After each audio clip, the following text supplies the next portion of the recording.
හරි සුබෝදෑසනක් මම සියලු දෙනාට අද විශේෂ නිවාඩු දවසකදී මේ විශේෂ මාධ්‍ය සාකච්ඡාව කැඳවීමට එක්සත් ජාතික පක්ෂය තීරණය කරේ ඊයේ දවසේදී වත්මන් ජනාධිපතිවරයා විසින් අත්වලා තියෙන වත්මන් තත්ත්වය පිළිබඳ මාධ්‍ය හමුවක් පවත්වනවා අපි දැක්කා.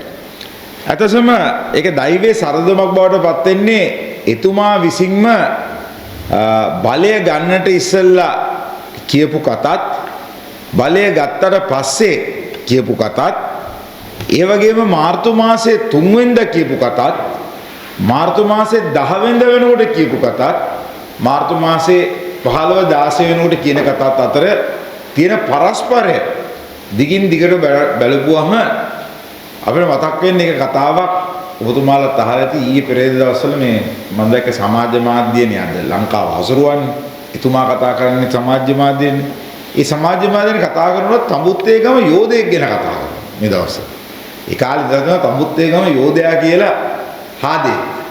එතකොට මේ තඹුත්තේගම යෝධයා නැවත මතක් වෙන්නේ මේ දැන් ඉන්න තඹුත්තේගම හාදයා නිසාද කියන එක අපිට පුංචි ප්‍රශ්නයක්. ඒකට මම මූලිකව කියන්නම් මෙතුමා මෙච්චර කල් සහ එතුමා හැමතැනම කියන්න උත්සාහ කරන්නේ මේ ආර්ථිකයේ කඩාවැටීමක් වෙනවනම් ඒකට එතුමා වගේ කිය යුතු නැහැ. එතුමා වගේ කිය යුතු නැහැ. මේ ලෝක යුද්ධය තමයි වක් කියන්නේ කියලා අපිට ඒ වගේම කනගාටුයි. ලංකාවේ ඒ කාලයක අපි කිව්වා වහල්ලු කියලා සෙට් එකක් හිටියා කියලා. දැන් නම් කියන්නේ වෙන්නේ අමු ගොම් මී කට්ටියක් තමයි ඉන්නේ. ලංකාවේ මොකද මේ යුද්ධයක් නිසා මේ අපි පොලිමේ ඉන්නවා කියලා Taman දීපු ඡන්දෙට එහෙමත් නැත්නම් ගමේ ආරක්ෂාවට දෙසන ගොම් බස් ටිකක් අපිට මේ දවස්වල සමාජයේ ඇහෙන්න තියෙනවා දකින්න තියෙනවා. මොකද ඕනම දෙයක් පිළිගන්න විශ්වාස කරන තීක්ෂණ බුද්ධියක් නැති පිරිසක් ඉන්න රටක් කවදාවත් දිනු වෙන්නේ නැහැ.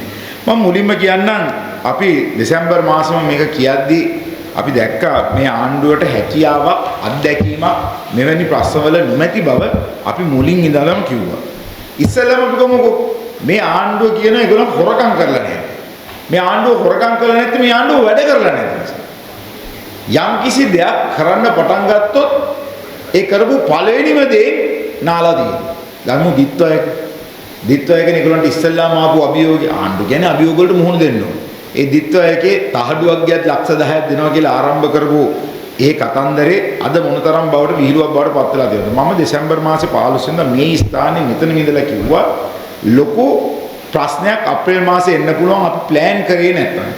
දැන් අද දවසේදී එතුමා කියන්න හදන්නේ අහවල් දවසේ නැවක් එනවා, ඊගාව දවසේ නැවක් එනවා. මුලින්ම කිව්වේ නැව් තියෙනවා පොලිමට කිව්වා. දැන් කියනවා නැව් පොඩ්ඩක් නැති වෙයි කියලා. දැන් නිසා අපිට මූලික වශයෙන්ම කියන්න ඕනේ දිත්වයක නාගත්තා. ගෑස් ගෙන්වා ගැනීමේදී නාගත්තා.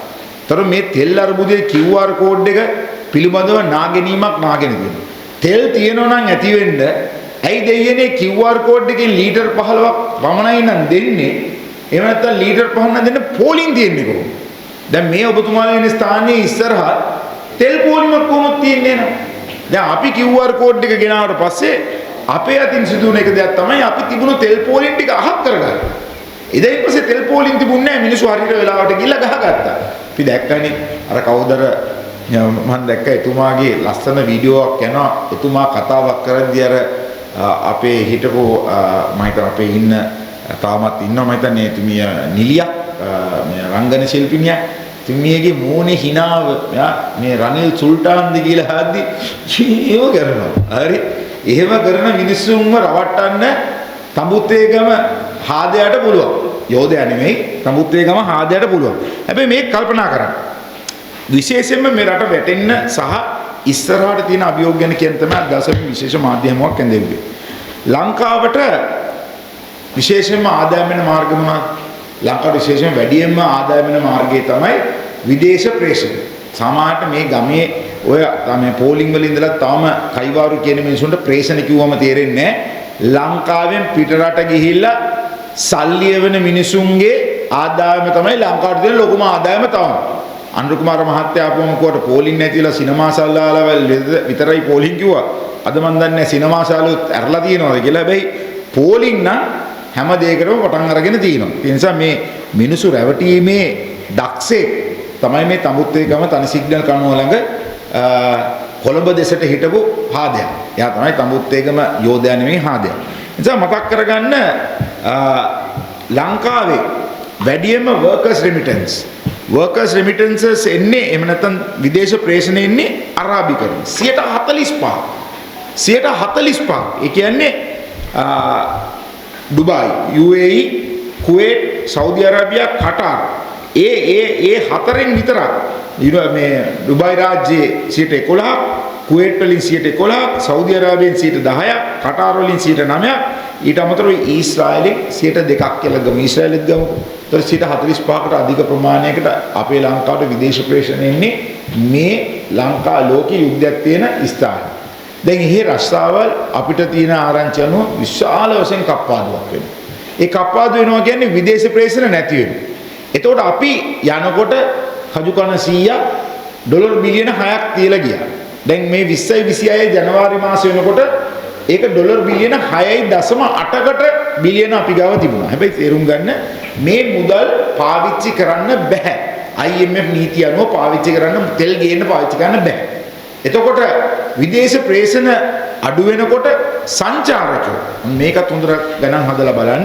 සංචාරකයන්ගේ වැඩිම සංචාරක පිරිසක් ලංකාවට එන්නේ ඩුබායි හරහා 2,35,415. ඒ කියන්නේ 11% වැඩියෙන් වෙන්නේ ඩුබායි හරහා. ඒ ගුවන් යාන හරහා තමයි එමිරේට්ස් ඊට තරමකට ශ්‍රී ලංකන් එයාර්ලයින්ස් මත එමිරේට්ස් දවසට ගුවන් යාන 5ක් කරා. කටාර් වලින් 2,26,000 11.1.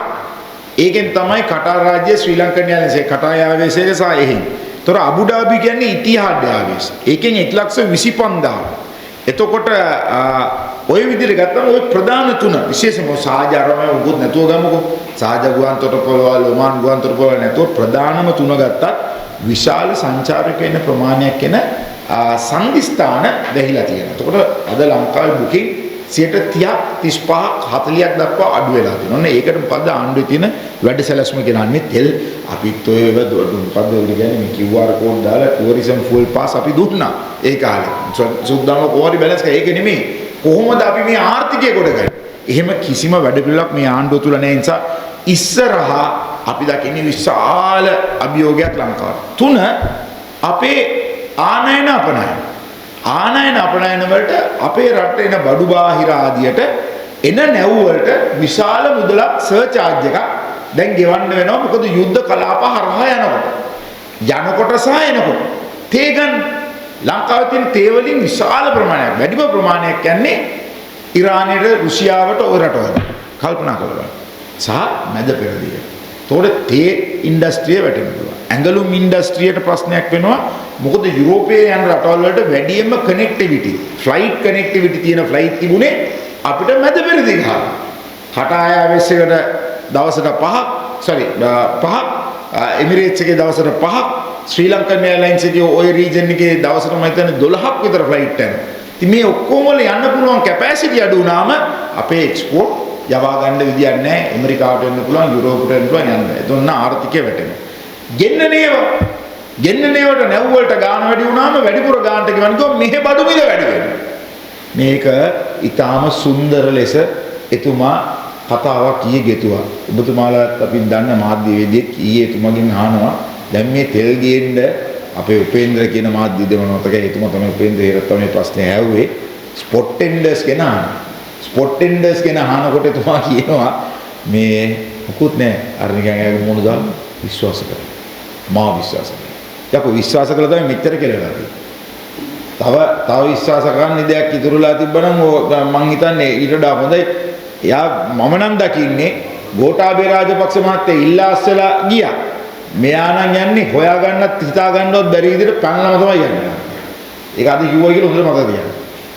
ඒකට හේතුව ජනතාව තාම එයා දන්නවා ජනතාව එයා විශ්වාස කරනවා. ඒකයි එයා විශ්වාස කියන වචනේ කියන්නේ. නමුත් ස්පොට් ටෙන්ඩරින් හොරකමක් කොහොමද වෙන්නේ නැත්තේ? ගෙනාවු පළවෙනි ටෙන්ඩරෙම ගල් අඟුරු වලින්ම හොරකම්. හරි. ඒ ගල් අඟුරු වලින් හොරකම් කරපු කෙනා දන්නේ නැහැ කියන්නේ.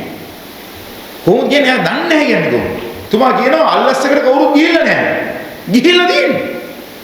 අල්ලස්සකට ඔය කවුද ඔය අමාත්‍යවරයාට විරුද්ධව දැන්ටත් පැමිණිල්ලක් කරලා තියෙන්නේ. ඉතින් රටේ ඉන්න බුදු දෙවියෝ ජනාධිපති දන්නේ නැත්තම් අල්ලස්සකට ගිහිල්ලා කවුරු හරි කම්ප්ලේන්ට් එකක් දාලා තියෙනවා කියන්නේ මම දන්නේ ලංකාවේ ඉස්සරහට තියෙන අනාගතයේ මොනතරම් දෙයක් වෙයිද කියලා. තව එකක් මම කියනවා. මෙයා කරගත්ත තව ලොකු වරද්දක්. මෙයා බිලියන 6.8ක රිසර්ව් තියෙනකොට එහෙම නැත්නම් අපි ගාව අපේ භාණ්ඩාගාරයේ මුදල් බිලියන 6.8ක් තියෙනකොට මෙයා වාහන ගෙන්නුවා ලංකාව. වාහන ගෙන්නලා බිලියන 2ක් එතනට නාස්ති කරගත්තා. දැන් මේ වාහන ටිකත් විකුණ ගන්න බැරුව වාහන ආනයන හිමියෝයි ගෙනාපු සල්ලි තියෙන කෝටිපතියෝ වාහන ගත්තා. අනිත් ටික දැන් ඉතුරු වෙලා තියෙනවා. දැන් ඔන්න අපේ රුපියල අප්‍රමාණීය වේගෙන් එනවා. ලෝකෙත් මුදල් අප්‍රමාණීය වෙනවා. අනිත් රටවලටත් මේ ප්‍රශ්නේ තියෙනවා. හැබැයි ඒගොල්ලන්ට IMF ප්‍රශ්න නැහැ. හරි? ඒගොල්ලන්ට IMF ප්‍රශ්න නැහැ. So අපි IMF එක ඇතුළේ ඉන්නකොට අපි බොහොම අර ඒ කියන්නේ ජනප්‍රිය තීන්දුව කවදාවත් ජනප්‍රිය තීන්දුව ප්‍රසිද්ධ තීන්දුව කවදාවත් රටක් හදන්නේ නැහැ. ප්‍රසිද්ධ තීන්දුව වලට ඒ කියන්නේ මිනිස්සු සතුටු කරන තීන්දුවට කවදාවත් රටක් හදන්න බෑ. ඒකයි රනිල් වික්‍රමසිංහ මහත්තයා කරද්දී මිනිස්සු බැනගෙන ගියේ ඇයි අපිට හිරයි කියලා. හැබැයි හිරයි වුණාට රට වැටුන්නේ නැහැ. අද රනිල් වික්‍රමසිංහ මහත්තයා හිටියානම් මොකද්ද වෙනස කියලා අහන්නේ උන්ට ඒක උත්තරයි දෙන්න තිබුණේ. ඒක තමයි රනිල් වික්‍රමසිංහ මහත්තයා BRICS කියන එකට අපි සම්බන්ධ වෙන්න ඕනේ කියලා කිව්වේ. ඒක ඇවිල්ලා BRICS කියන වචනේ හැදිලා තියෙන්නේ බ්‍රසීල්, රෂ්‍යා, ඉන්දියා, කැනඩා එහෙම කියලා තමයි ඔය සහ සවුත් මට මතකද සවුත් ඇෆ්‍රිකා තමයි ඇෆ්‍රිකන් රීජන් එක තියෙනවා. BRICS කියන වචනේ හැදෙන්නේ බ්‍රසීල්, එතකොට දකුණු ඇමරිකාව, එතකොට එක පැත්තකින් ආපුවම රුසියාව, එක පැත්තකින් ආපුවම චීනය, අනිත් පැත්තෙන් ආපුවම ඉන්දියාව එහෙම තමයි මේක සම්පූර්ණ හැදිලා තිබුණේ. S එක මට උදේ සවුත් ඇෆ්‍රිකා, C එකටත් මොකක් කරාටත් තිබුණා. ඒක තමයි BRICS එක. එතකොට මේ BRICS එකට යන්න රනිල් වික්‍රමසිංහ මහත්තයා සියලු සැලසුම් කරේ.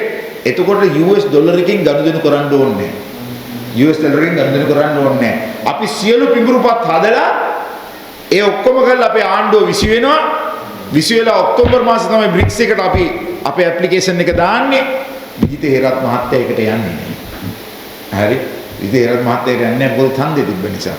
අද ඔන්න ඕව තමයි පරිප්පු. ඒතකොට මේ හිතනවන්නේ ලෝකේ ප්‍රශ්න කියලා. ලෝකේ ප්‍රශ්න නෙමෙයි. මේ වැඩ බැරිට ආසන්නව වැඩ කරපු නිසා මිනිසුන්ගේ ඉල්ලම් කෑම. ඒ නිසා පෝලිං වල ඉද්දී කියන්න එපා ලෝක යුද්ධ කියලා ඇන ගන්න හොඳ ටොක්කක් කරගත්ත වරද. ඒකයි මතක් කරලා දෙන්න. අපිට සෝෂල් මීඩියා එකේ බැනර් ප්‍රශ්නයක් නැහැ. මං නම් තෙල් පෝලිං ගාව යනකොට වාහනේ මම ෂටර් එක බිම දාලා අත වල්ල යනවා. හලෝ ගියා. මොකද මේක විය යුතුයි. මේ අපිට මේක සතුටක් නෙමෙයි. අපිට වඩා සතුටු උනේ පෝලිං වල ඉන්නකොට අනුර කුමාර මහත්තයා. රනිල් සුල්තාන්ද කියලා හැව්වනේ. දැන් කියනවා මට තෙල් නිදි නැහැ කියලා. රනිල් වික්‍රමසිංහට තිබ්බා තෙල් නිදිය. පස්වෙනි පටු මගේ තිබුණ ගෙදරත් ගිනි තියලා දැම්මා. කවුද තිබ්බේ කියලා අපි දන්නවා. ඒ නිසා කල්පනා කරන්න. අපිට කියන්න තියෙන එකම දේ කල්පනා කරලා බලන්න. මං කිව්ව බොරු. ඒ ටික කල්පනා කරලා බලලා ඒ බොරු වලට මම හිතන්නේ ඊයේ රෑවත් නිින්ද යන්න ඇති කියලා කියපු අමූලික පට්ටපල් බොරු වලට. ඒ නිසා මේ ආණ්ඩුවේ වැටීම හොඳටම පිළිබිඹු වෙච්ච රාත්‍රියක් තමයි ඊයේ රාත්‍රිය. ඒ රාත්‍රියේ අනුර කුමාර මහත්තයාගේ ස්පීච් එක යනකොට අනුර කුමාර මහත්තයාගේ පේජ් එකෙන් යනකොට බුදු දෙවියෝ ඉන්න කැබිනට් ඇමතිවරු පාර්ලිමේන්තු මන්ත්‍රීවරු හාඩ් දානවා ලයික් දානවා අයියෝ ලයික් කරන්න ෂෙයා කරන්න ආසයි කියලා කියන්නේ කියන්නේ මම දැකලා නැහැ මෙහෙම පීචම් වෙච්ච ආණ්ඩුවක්. මෙහෙම චාටර් වෙච්ච ආණ්ඩුවක් මම දැකලා නැහැ. මතක තියාගන්න ගල්ලංගුරුව කතාවයි මේ ආණ්ඩුවයි අතර ලොකු සම්බන්ධයක් තියෙනවා. ගල්ලංගුරු කියන්නේ මොකද්ද? රටට ආලෝකයක් දෙන්න. ඒ කියන්නේ ගල්ලංගුරු පිටලා දාලා ඒවෙන් තමයි රට ආලෝකය දෙන්නේ. ඒ වගේම තමයි මේ ආණ්ඩුව ගැන මිනිස්සු හිතුවේ මේ ආණ්ඩුව ආපුවම ලංකාව ලස්සන රටක් වෙයි. රට අඳුරෙන් අනුරට යයි. අනුරට ගියාම බොහෝම ලස්සන සුන්දර රාජ්‍ය කොරකම් නැති මාර සූක්ෂම සුපිරියටම දුවන රටක් වෙයි කියලා. හැබැයි ගල්ලංගුරු බාල වුණා. ලයිට් එක දැන් නැති වෙගෙන එනවා. ආණ්ඩුව බාලයි. ආණ්ඩුව බාල නිසා මිනිස්සු පෝලිං වලට වැටලා තියෙනවා. මතක තියාගන්න. ගල්ලංගුරු මේ ආණ්ඩුව එක ගල්ලංගුරු කියන්නේ ආපුවම ඒක ඔක්කොම අලු මුහුණේ වැටෙනවනේ. අනුර කුමාරටත් දැන් ගින්න මූණ ගොඩක් පේෂල් කරන්න දෙයි. ඒ ඔක්කොම මූණ නිකන් කට්ට කළු වේගෙන යන අඟුරු වගේම තමයි. ඒකට හේතුව ගල් අඟුරු වංචාව ඊයේ අනුර කුමාර මහත්තයා සුද්ධ කරා. මං කිව්වා වගේ වැඩ කරලා නැහැ. ඉතින් ඒක හොරකම් තාම එන්න පටන් ගෙන නැහැ. අපි කරපු වැඩ ටික කරපු සිස්ටම් එකට වැඩ කරන් යනවා මිසක වෙන කිසි දෙයක් නැහැ. කරපු හැම දෙයක්ම නෑ. ඩිට්ටාගෙන් නෑව. දැන් ඔන්න ගල් අඟුරු එකෙන් නෑව. දැන් ගල් අඟුරු එකක් කියන්න පුළුවන්ද ලෝක වෙළඳ පුලේ මේ ප්‍රශ්න නිසා යුනේ කියේ. ලයිට් කැපුවොත් මෙහෙට ලයිට් කැපුවොත් පෝලිං වල ඉන්න මාමලට නැන්දලාට පුළුවන්ද කියන්නේ මේක ලෝක යුද්ධයක් කියලා නෑ. තෙල් මේ ගල් අඟුරු ගෙනාපු නැව් 13ක් එක දිගට රිජෙක්ට්. ඒවල දින ක්වොලිටි දෙකක්. ඕවා ගන්න ගොඩක්ම දකුණු අප්‍රිකාවෙන් ගන්නකොට ඔය ගල් අඟුරු ගන්නකොට ඒවල තියෙනවා 60-30%. ඒ වගේ තියෙනවා ඒ කියන්නේ මේ කොච්චර හොඳ ක්වොලිටි 70යි 30යි ඒ වගේ ප්‍රතිශත තියෙනවා. ඒ අලු ප්‍රමාණය. අඩු ලාභයට ගේනකොට ඒ අලු ප්‍රමාණය වැඩි. ඒකයි අර ක්වොලිටි ටෙස්ට් එකේ ඒක ෆේල් වෙන්නේ. ඉතින් ලෝකේ ඕන තරම් හොඳ බඩු පරණ බඩු තියෙනවා. ඉතින් මම උතුවාලට ගෙනියන සරකාරේ මේකේ ඉන්න ලෝකල් ඒජන්ට් කෙනෙක් එක නමක් තියෙනවා. ඒ පුද්ගලයා මම ක්‍රීඩා ඇමති ඉන්නකොට මට ලක්ෂ 10ක් දීලා NCC එකේ ක්‍රීඩා කරපු කොල්ලෙක්ව ගස්සන්න කියලා ටීම් එකට දාන්න කියලා කිව්වයි කියලා මම ඒ ෆෝන් එකේ ගිහලා ICC එකට මෙන්න ඒ පොරව සස්පෙන්ඩ් කරා. අස්කර රස්තාව නැති වුණා. අන්න ඒ පොර තමයි ඒකෙත් එක අධ්‍යක්ෂකවරයෙක් කැතයිලා ඉඳයි සී හාන්සි අම්මවා. හරි මේ මිනිස්සු තමයි දැන් ලංකාවේ ඒජන්ට්ලා ඉන්නේ. ඒතකොට අනිත් බඩු දෙක පොහොර ලංකාවට ගෙන්න යාලා ඒ පොහොරත් සෞත් පොහොර ගෙනාවයි කියලා දැන් ගුවන් තහනමකට ලක් වෙච්ච දෙන්නේ. තව ඉන්නවා නීතිඥෙක් ඉන්නවා, තව ඉන්නවා මම හිතන්නේ ආමුදුරුවෙක් ඉන්නවා, ඔය කණ්ඩායමක් ඉන්නවා ඒක ඇතුලේ. හැබැයි ඉන්දියාවේ ඒජන්ටත් ඉන්දියාවේ ඒක ගෙන්නන අනිත් කම්පැනිය ඊට වඩා හපන් ඒගොල්ලෝම බ්ලැක් ලිස්ට් වෙච්ච කම්පැනිය. චන්දු කුමාර මහත්තයා කොහොමද මේක සුද්ධ කරන්න දැන්? අඟුරු ගාගෙන දැලි ගාගෙන දැන් මේ කියන ලෝක අර්බුදයන් නිසා මේ ප්‍රශ්නේ වෙලා තින්නේ. ඒ නිසා මට නම් කියන්න තියෙන එකම දෙයයි කටවස්සන්න මිනිසුන්ව බය කරලා Taman දැන් ලයිසන් චණ්ඩි කියලා ඉතලා පොලිසිය දාගෙන එහෙම හිටියට මහත්තයෝ දෛවයේ සරදම වදිනවාම ඒ සාපය රනිල් වික්‍රමසිංහ මහත්තයා බස් එක කුදලාගෙන ගියපු සාපය රට මොවම අමාරුවක ඉන්න මොහොතකදී එකෙක් බාරගත්තේ නැති මොහොතකදී මේ රට ගොඩ දාලා බිලියන 6ක් සල්ලිත් එකතු කරලා දීලා පෝලින් ටිකක් නැති කරලා දීලා සිස්ටම් උත් ඇති කරලා දීලා අල්ලස් දූෂණ කොමිසමට 200ක් ඉදිරියට 700කුත් දාලා සම්පූර්ණ නීතිත් හදලා ඔක්කොම කරලා ගියපු මිනිහව බොරු දෙයකට හිර කරන්න උත්සාහ කිරීමේ සාපය මේක තමයි කියන එක මිනිසුන්ට තේරෙයි. හැබැයි අවංකව අද මෙතන හිටියක් මේම අලියෙක් ඇඳගෙන මේ මාධ්‍ය සාකච්ඡාව කරත් ඒ කරන්නේ එක්සත් ජාතික පක්ෂ රට වැඩ කරලා තියෙන නිසා සහ රටේ හිටපු අමාරුම වෙලාවක වැඩ කරපු නායකයෙකුට කරන ගරුත්වයකට. හැබැයි ලංකාවේ අර අනගාരിക ධර්මපාලතුමා කිව්වා වගේ එන ආත්මෙදි මේ වගේ රටක ඉපදෙන්නවත් එපා කියලා තමයි ප්‍රාර්ථනා කරන්නේ. මොකද අපි ඒ තරම් දේශපාලනව බෙදිලා ඉන්නේ.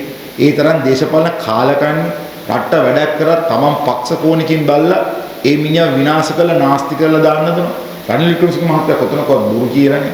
රනිල් වික්‍රමසිංහ මහත්තයා කොතනකවත් එතුමා තරම් බැරි නම් බෑ කියපු මිනිහෙක් නෑ මේ රටේ. පුළුවන් නම් පුළුවන් බැරි නම් බෑ.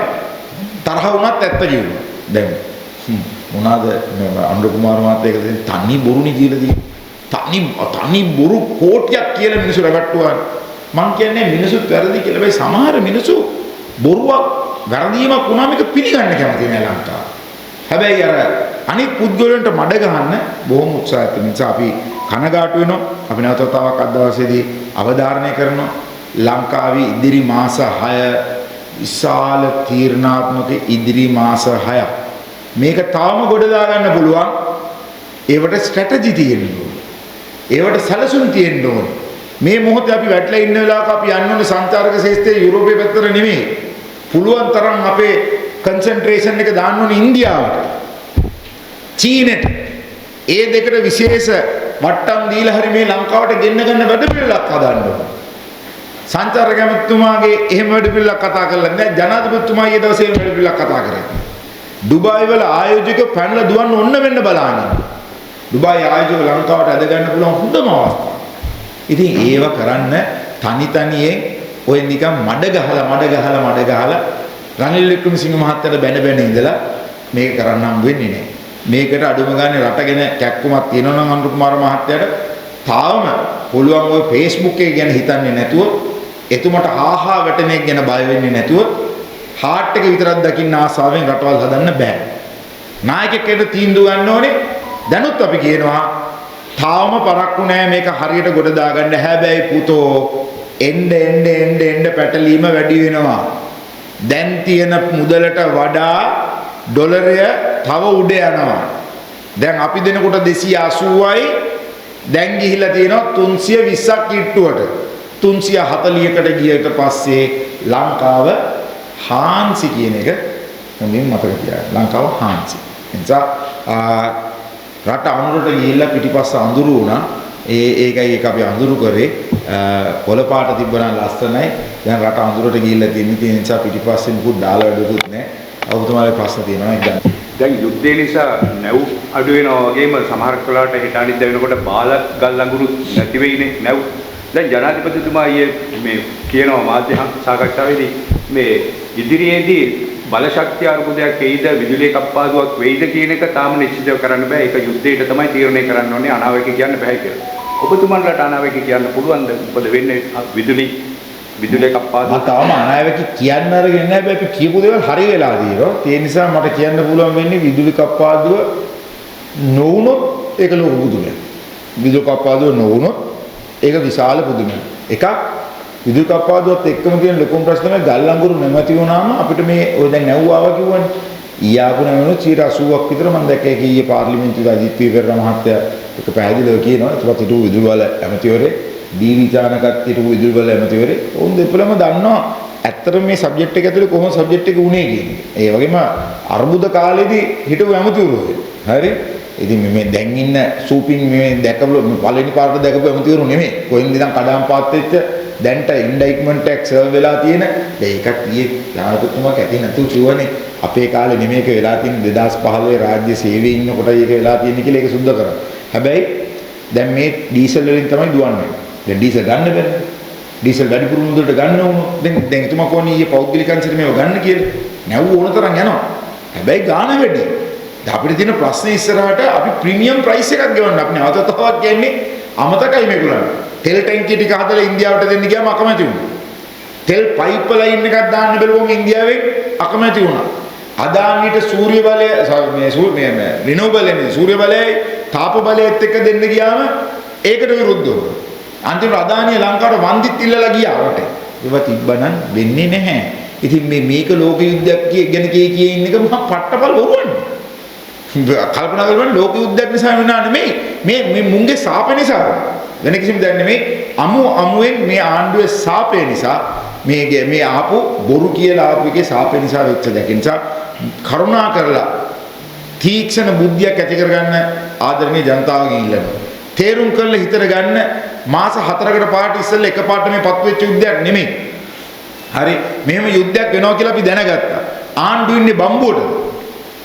ආණ්ඩු ඉන්නේ මොකටද? ආණ්ඩු ඉන්නේ ඒ වගේ තත්ත්වයක් આવත් අපි කොහොමද හැසිරෙන්නේ අපේ මිනිසුන්ට කොහොමද සාහන දෙන්නේ කියලා දැනගෙන ඒව හසුරුවන්න. කැබිනට් තියෙන්නේ මොනවාට? රාජ්‍ය නිලධාරීන්ට මෙච්චර පඩි ගෙවන්නේ මොනවාටද? ඇයි ඒගොල්ලන්ට පුරෝගතනයක් නැද්ද? ඉස්සරහට යුද්ධයක් එන්න පුළුවන් කියලා කියන්නේ. ඒතකොට ඉස්සරහට යුද්ධයක් આવත් අපේ මොනවද තියෙන්නේ අපිට IMF එකේ තියෙන කොන්දේසිත් එක්ක මේ සල්ලි තෙල් වලට ගේන්න බෑ නම් අපි මොකද්ද කළ යුත්තේ කියන පූර්ණ සැලසුමක් තියන්න තිබ්බේ නැද්ද? ඉන්දියාව දෙයි, රුසියාව දෙයි. හැබැයි ඒගොල්ලන්ගේ මිනිසුන්ට ඒගොල්ලන්ගේ බඩු ගත්ත මිනිසුන්ට ඉස්සෙල්ලාම සප්ලයි එක දීලා ඊට අමතරව ඒගොල්ලන්ගේ වැඩි මුදලට සල්ලි තියෙන යුරෝපේ රටවල් ඉල්ලයි බඩු. ඒතර අපිට පුළුවන් දෙයකට කම්පීට් කරන්න. ඒකනේ ආයේ කිව්වේ පෞද්ගලික සංස්ථාවට පුළුවන් නම් ගේන්න කියලා. ඒක තෙල් මිල කීයට යයිද? කියන්නේ හෙටාන හිතන පෞද්ගලිකයන්ගෙන් තෙල් නාව තෙල් ලීටරේ රුපියල් 400 500 වෙන එක වළක්වන්න පුළුවන්. දැන් බල ශක්තිය අමාත්‍යවරයාට මීට කලින් තිබුණේ චෝදනාවකට පිළිතුරක් හැටියට ඊයේ පෙරේද අපි දැක්කා ඒවා පෙරවැරදි වලට දැන් කතා කරන්න එපයි කියලා. දැන් ඔබතුමන්ලගේ තියෙනවනේ දැන් පෙරවැරදි. එතකොට ඒකත් මහ බැංකුව යන්න පුළුවන් නේද? අපි ඕන දැන් මහින්ද රාජපක්ෂ මහත්තයාට තියෙනවා පෙරවැරදි කියලා. මහින්ද රාජපක්ෂ මහත්තයයි ගෝඨාභය රාජපක්ෂ දෙන්නයි කතා කරන්නේ මට මේක ඇඳලා බෑනේ. මම නියෝජනය කරන්නේ මේකනේ. හරි. මට රනිල් වික්‍රමසිංහ මහත්තයාගෙන් අහන්න මොකද චෝදනාවක් තියෙන කියලා මම කියන මහ බැංකුවේ. මහ බැංකුව පිළිබඳව රනිල් වික්‍රමසිංහ මහතා නිදොස් කොට නිදහස්. උසාවියේ. හැබැයි අනුර කුමාරය නිදහස් කළා නේ. හරි ඒ මොකද ඒක කැම්පේන් ස්ලෝගන් එක. ඒගොල්ලන්ට ඒක කැම්පේන් කරනවා. හැබැයි රනිල් වික්‍රමසිංහ මහත්තයා හොඳට මතක තියාගන්න එතුමාගේ කාලේ ඒ නැති වෙච්ච මුදලට මිලියන 10ක් මුදලට මිලියන 11ද 12ද මුදල ආරක්ෂා කරලා තිබුණා. ඒ කියන්නේ ඒක සරෙන්ඩර් කරලා තිබුණා මුදල. ඒ නිසා ලංකාව රජයට සත පහක පාඩුවක් වුණේ මේව නොදන්න මේ තමුත්තේගම හාදයා යෝධයා නෙමෙයි හාදයා මේ විසින් කියන එකක් අර තමුත්තේගම යෝධයා කතාවත් හරි ලස්සනයි. යාව ඉස්සෙල්ලාම පාවිච්චි කරලා තිබි යුනිපිකාර. තමයි අරගෙන 1940 දී ලස්සන උසමහත කොල්ලෙක් මෙයාව අරගෙන වේදිකාවේ දාලා වේදිකාවේ නියමට සින්දුවක් කියන්න කියලා පොඩි මිනිස්සුම පොඩි ජෝක් එකක් කරලා රවට්ටලේව ගත්තාම ඩඩ්ලි සේනාරක මහත්තයා තමයි ඉස්ලාම් වේදිකාවේ නතර කරන්නේ. ඊට පස්සේ දියාර මහත්තයා පසුකාලීන වෙයි. ඊට පස්සේ ප්‍රේමදාස මහත්තයා ගියක් කියනවා දීලා තිබුණා. පෞකාලින කොමරි තුමා ආසනීප වෙලා තුමා නැති වෙලා ගියා. ඉතින් ඒ යෝධයාට තවම ඒ හරි දෙන යෝධයා හන්දිය කියලා කියනවා. ඒ තමුත් එකම යෝධයාව මිනිස්සු හරි ආසාවෙන් බලන්න ආවා. ඒකව නේද අනුර කුමාර මහත්තයා තුනේ රැස්තිම් වලට ආපුවම අර නැන්ද කෙනෙක් ඉන්නේ නිලියක් මෙහෙම කර කර එයා කතාව කියන්නේ. ඒ කියන්නේ මෙයා කතා කරද්දී එදා අනුරාධපුර තමුත්තේගම යෝධයා බලන්න ආපුවා වගේ මේ කාලේ හාදයා බලන්න ආවා. ඒකයි වුනේ. රැස්තිම් වේදිකාවල හැබැයි රටේ නායක කරේ. යෝධයා ලස්සන මිනිහෙක්. ඒ කතාවට දේශපාලන කතාවට පාවිච්චි කරා. අන්තිමට එල්ලින් සිල්ලා අනුර කුමාරව පාවිච්චි කරා. තමුත්තේගම හාදයා හොයාගත්තා. හාදයා බොරු කිව්වා මිනිස්සු රැවටුණා රටවල බලට. ඔන්න ඔකට මේ සිම්පල් කතාව මම තව එකක් කියන්නම්. මම එදා කිව්වා මට පුංචි ළමෙක් අවුරුදු 24 25ක පාම විශ්වවිද්‍යාලේ ඉන්න කොල්ලෙක් කිව්වා ලංකාවට මොකද උනේ කියලා ඇහුවොත් අයියේ එකක් කියපන්. මම මොකද්ද? මට කිව්වා ආයතනයක මල්ටිනේෂනල් කම්පැනි එකක් එහෙම නැත්නම් ජාත්‍යන්තර වශයෙන් තියෙන ලොකු කම්පැනි එකක්. මොකද අද කම්පැනි එක CEO ප්‍රධාන විධායක නිලධාරියව ඒ කම්පැනි ඉන්නෝන් ටික එලවලා ඒ කම්පැනිටම සිකියුරිටි ගාර්ඩ් ගෙනල්ලා ප්‍රධාන විධායක නිලධාරියා කරපුවම කම්පැනිට වෙන දේ තමයි ලංකාවට වෙලා තියෙන්නේ. ඒක තමයි පුංචිම තේරෙන භාෂාවෙන් අර පොලිමේ නොතේරෙන අංකල්ලට ඇන්ටිලාට කියන්න තියෙන්නේ ලංකාවට මොකද්ද පුතේ වුනේ කියලා හැවුවොත් විධායක නිලධාරියා සිකියුරිටි කරලා සිකියුරිටි විධායක නිලධාරියා කරලා දැන් තොපිලා පොලිමේ හිටපන් කියන්නේ. දැන් මේ දවස්වල හැමෝම කතා වෙනවා රනිල් වික්‍රමසිංහ මහත්තයා ගැන. මේ කවදාද එන්නේ? එතුමා මම හිතන්නේ සති 3ක් හෝ 4ක් වෙනි කාලයකට තමයි එතුමාගේ මේකට ගියේ. එතුමා පුළුවන් තරම් ඉක්මනට ඒක ප්‍රශ්නයක් කෙනෙක් නෑ. මම හිතන්නේ එතුමා හරි වෙලාවට හරි තැනට හරි විදියට එතුමා ඉදිරිපත් අපි නම් ඇත්තට මාස නෑ පෞද්ගලිකවමගේ පක්ෂයක් කැරිය නෙමෙයි. එතුමා මේ වැටෙන පාට මේ රට ගොඩ දාලා මිනිසුන්ගෙන් බැනුම් ආනවා. ඒ මිනිසුම තේරුම් ගන්න ඕනේ රනිල් වික්‍රමසිංහ කියන බුද්ධියෙන් අපි ප්‍රයෝජනෙ ගත්තේ නෑ.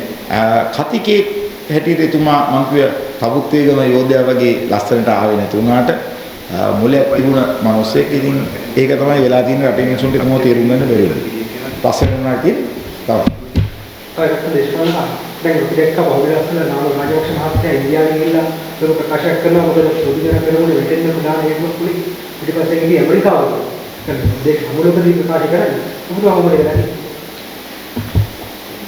පොදු පෙරමුණේ දේශපාලනය සම්බන්ධයෙන් කියන්න මම ඒ සිස්ටම් එක ඇතුලේ හිටියේ නෑ. දැන් මට එක්සත් ජාතික පක්ෂය ගැන හැවුවොත් මම සිස්ටම් එක ඇතුලේ හිටපු සම්මත කියන්නවා. කවුරුහරි කිව්වොත් මම ඒගොල්ලන්ගෙත් එක්ක එකතු වෙලා ආණ්ඩුවක් කරා කියලා ඒක තාම ඒ සමහර අර ගොම් මී කට්ටිය කියන කතාවක්. මම හිටියේ රනිල් වික්‍රමසිංහ මහත්තයත් එක්ක.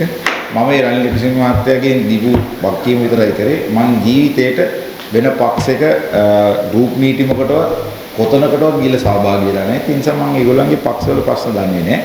නමුත් පොදු විපක්ෂයක වොමනාවක් මේ මොහොතේ තියෙනවා කියන එක අපේ ඉන්න විපක්ෂ කණ්ඩායම ඔක්කොටම මතක් කරන්න මේක අවස්ථාවක් කරගන්නවා. එහෙම නැති වුණොත් විපක්ෂයේ සුණු ඉතින් ගොඩක් රටේ ප්‍රශ්නයක් ඇති වෙයි. ඉතින් ඔබ කොහෙටවත් මේක යන්නේ නැතුව අර රනිල් වික්‍රමසිංහ මහත්තයා නැතුව හිටියා වගේ අර කවුරුත් බාර ගන්න නැතුව මේකට වගකීමක් ගන්න නැතුව රට විනාශ වෙලා මේ ජාතික දේශපාලන පක්ෂයකට මොනවද කියනවා කියන්නේ ඔව් කියන්නේ ඒ අපේ ආණ්ඩුවක් ලංකාවේ ආණ්ඩුවක් කරන්නේ ඇමරිකාව සහාය කරන්නේ ඒක තමයි ඒ ආණ්ඩුව පෙරලන්නේ ඒගොල්ලන්ට තිබුණු කර්ම මම දන්නේ නැහැ මොකද ඒතර ඒගොල්ලෝ ආණ්ඩුව හිටියේ මම විපක්ෂයේ මම එතකොට ප්‍රධාන විපක්ෂයේ ආණ්ඩුවට සරට පහර දෙමින් හිටියේ ඒ නිසා මම දන්නේ සමහර තැන්වල සමහර රාජ්‍යයන් අපි බලපුවම දැන් නේපාලේ රැප් ගායකයෙක් රටේ හදලා තියෙනවා. දැන් අපේ ටොම් පචේ රටේ ජනාධිපති වෙලා තියෙනවා. හරි. ඉතින් ඒකකොට එහෙම සැකයක් මතුවීම නාම රාජපක්ෂ සාධාරණයි. ඉතින් ඒක මම ඒක පැහැර හරින්නේ නැහැ. හැබැයි මම ඕක ගැන කියන කරුණු දන්නේ මට නම් ඉන්දියාවත් ඕනේ ඇමරිකාවත් ඕනේ. දැන් මේ ව්‍යවස්ථාවේ ඔබතුමාලගේ ආණ්ඩුවක් තිබ්බනම් මේ අර්බුදයේ සම්මුතිය ජය ගන්න සාර්ථක වෙලා ඔබතුමාලගේ සාර්ථක වෙලා තමයි මම කිව්වා වගේ අර නැව ගිලෙන්න ඉස්සෙල්ලා නැවේ හිල් ටික වහගන්න අපි දැනගන්න. අපිට තියෙන අඩුපාඩු අපි දැනගන්න ඕනේ. රනිල් වික්‍රමසිංහ මහත්තයා හැමදාම සාර්ථක වෙලා තියෙන්නේ එතුමා දුර දැක්ක නිසා. හැම වෙලාවෙම කිව්වා දැන් මට ඇත්තටම මම බොරු මගේ දක්ෂතාවයක් කියන්නේ මට දෙසැම්බර් මාසේ රනිල් වික්‍රමසිංහ මහත්තයා තමයි කිව්වා අප්‍රේල් වල රටනවා. හරි. ඒකට මොකුත් කියන්නේ ඕනේ මම උට ඉදි මට උඩට ගාලා රවුස ප්‍රෙස්ටේ ගිහලා මෙන්න මේ ටික කියනවා. මෙන්න මෙහෙම වෙනවා. මෙහෙම වෙනවා. මෙහෙම වෙනවා. එහෙම තමයි හොඳ ශිෂ්‍යයන්ට ගුරුතුමා උගන්වන්නේ. ඒ නිසා අපිට උගන්වලා දෙනවා. අපි එකකින් යමක් ඉගෙන ගන්න උත්සාහ කරලා තියෙනවා. ඒ කියපු දේවල් හරියට කිරි ගහට යනවා වගේ වෙලා තියෙනවා. අපි ඒක ආණ්ඩුවට චෝදනක් නෙමෙයි දා කරේ. අපි කොහොම මෙහෙම එකක් වෙන්න පුළුවන් විදියකට මේකට සැලසුම් හදන්න. ඒකයි ජනාධිපතිවරයෙකුගේ දක්ෂතාවය වෙන්නේ. අත්දැකීම් නැති වුණාම ඕවා වෙනවා. ඒක ඉතින් වැරදි කියලා බෑ. ඉතින් බොරුව රහයි. සත්‍ය අමිහිරි. බොරුව මිහිරි. ඒකයි වැඩි බොරු කියන්න හරි ලේසි. ඇත්ත කියන්න හරි අමාරුයි. ඒක ඇත්ත සාධකාරය රටේ. අර ඊළවසල ඔබතුමා සර්ෆේ කියලා හැදුවේ ඒ අනාවැය දැන් කියන්නේ දින අනුරට බෑ කියලා තමයි. දැන් අර මේ ඔබතුමාට සබ්ජෙක්ට් එක සම්බන්ධ හින්දා මම අහන්නේ අර මේ කිව්වාරක ෆේල් වෙන්න හේතුව මොකක්ද? ඒ කිව්වාර එකත් යවත් කාලින වෙන්න එපා. ඒ වල ඔප්ෂන්ස් වෙනස් වෙන්න ඕනේ. සාමාන්‍යයෙන් ඕන දෙයක් අපි කියන කිව්වාර පාටිය 2022 නේ. 2022 දැන් අපි ඉන්නේ 2026. ඒතර ඕන ටෙක්නොලොජිය ඒ කාලානුරූපී වෙන්න ඕනේ. අපි කරපු කෙලින්ම නිකන් බක්කා ගෙනල්ලා දාපුවට පස්සේ කෙලවෙනව නේද? වෙන වුණාද? ඒක හරියට යාවත් කාලීන කරලා අර ලොකුවට තමන් කරා වගේ කරන්න ගිහලා ඉල්ලන්න ආපු එකක් තමයි තියෙන්නේ. ඒකට මම දැක කාංචන විජේසේකර මහත්තයා ලස්සන උත්තරයක් දීලා තිබ්බා. එයා ඒක කරපු කණ්ඩායම ගැන එයා කරා කියලා එයා ඒකට ලකුණු දාගත්තේ නැහැ. එයා මිලේනියම් IT එකේ කරපු කට්ටිය ICT එකේ ජයන්ත කියන මහත්වරු මම ඩිජිටල් ඇමත්තෙන් සිටියේ දක්ෂ මිනිස්සු කියලා ලංකාවේ හිටියේ මිනිස්සු පාවිච්චි කරා. මේ ඔක්කොම බලන්නේ මේ කලවත්තෙන් කරා කියලා පෙන්වන්නේ. ඉතින් ඒක ඉතින් නාන්න තමයි නානව නෙවෙයි නානවා හානවා හෙට අනිද්දට අනිවාර්යෙන් පොහොර ප්‍රශ්නිකුත් එනවා. අපිට තියාගන්න. පොහොර ප්‍රශ්නයක් එනවා. මේ රටේ ආහාර පාන වල ප්‍රශ්නයක් එනවා. විදුලියේ ප්‍රශ්නයක් එනවා. ආනයන අපනයන වල ප්‍රශ්නයක් එනවා. දරුවන්ගේ පාසල් අධ්‍යාපනයේ ප්‍රශ්නයක් එනවා. සෞඛ්‍ය ශාස්ත්‍රයේ ප්‍රශ්නයක් එනවා. මහා මාර්ගවල පාරවල යන වාහන වල ප්‍රශ්න එනවා. ලංකාව මම දැක්ක කොයි හරි තැනක කවුරු හරි දරුවෙක් දාලා තිබ්බා. රනිල් වික්‍රමසිංහගේ ඒ තරුණ නීතිඥවරියක් එතුමිය අහනවා මේ වගේ අරුබුදයක් ආවත් අපිට මොකක් වෙයිද කියලා. දරුවා රනිල් වික්‍රමසිංහ රෝසමලුකුත් අතේ තියාගෙන උත්තරයක් දෙනවා. එතුමා ඒක කියනවා මේ අපිට ආයෙත් පාරක් ප්‍රශ්නයක් වුණොත් ගොඩේන්න හරි අමාරුයි කියලා. ඉතින් මට කියන්න තියෙන්නේ අමාරුයි. ඉතින් තාම උමනාවක් නැති පාටක් නේ තාම මම් පොර මානසිකත්වෙකින් මම් පොර මානසිකත්වයේ හිටියොත් මේ වගේ අරුබුදයක් අපිට උඩේන එකක් මතක දැන් අපි සතුරු නෑ. කවුරු හිතනවා නම් අම්මඩු UMP කාරෝ ඉනාවේ මේ ප්‍රෙස් තියනවා කියලා. ඉනාවේ නෙමෙයි ඇඬෙනවා. මොකද උන්ට විතර නෙමෙයි අපිට තෙල් ගහ ගන්න බෑ. දැන් මන්ත්‍රීලාත් නෙමෙයි මන්ත්‍රීලා නම් තෙල් දෙන්නම් කිව්වා. අපිත් රැට ඉන්නේ පෝලිං වල තමයි තෙල් ගහන්නේ. හැබැයි ඉන්නකොට මං හරි ආසයි රට ආණ්ඩුවට සින්දුව දාන්න. අනිවාර්යයෙන් මං හිතන ලංකාවේ බුද්ධිමත් මිනිස්සු ඉන්නවනම් ආතල්ලේට රට ආණ්ඩුවට සින්දුව දාගෙන පෝලිං ගේන්න. අන්න එදාට තමයි ලංකාවට හරියට තේරෙන්නේ. බොහොම